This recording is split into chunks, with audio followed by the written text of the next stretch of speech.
আমার আগেই তো সব খেয়ে নিচ্ছিস। আমি তো তোকে দিব, বলছি ঠান্ডা পড়েছে, জামা পরেছিস, ঠিক আছে, খুব ভালো। এখন তুই তো খুব ভালো রে, এই এরকম ভালো। হ্যাঁ, দাঁড়া, দিব তো বলছি। একটু দিব কি দিব না বল, বল, বলছি না আমি দিব না। নেমে যা, নেমে যা। এত বদমাইশি করলে মুশকিল। সর তো, সর সর সর। এত এত এত বদমাইশি কেন করিস?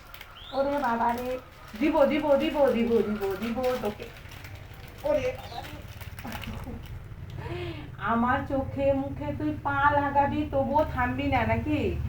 হ্যাঁ, চোখে মুখে গলার মধ্যে পা লেগেছে রে আমার।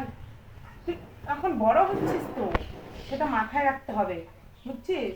এখন আর তুই সেই ছোটটা না, যে তুই সেই ছোট, বুঝছিস? নে, এই তুই এত খেতে ভালোবাসিস কেন রে? হ্যাঁ, শুধু খাওয়া। সর সর, নেমে যা, নেমে যা। তোর জন্য না কেউ একটু আমলকি খেতে পারে, না কেউ কিছু, তোরই আগে লাগে। সর, আমি খাবো না। আমি খাবো কি খাবো না বল, বল। এই যে, এই যে সুন্দরী, হুম, আমি খেয়েছি। হুম, নে। কুকুর করে খাও না। কেউ কিছু না বলতে বলতে তুমি আজকে এই পর্যায়ে পৌঁছে গেছো। এত দুষ্টু, এত দুষ্টু তুমি।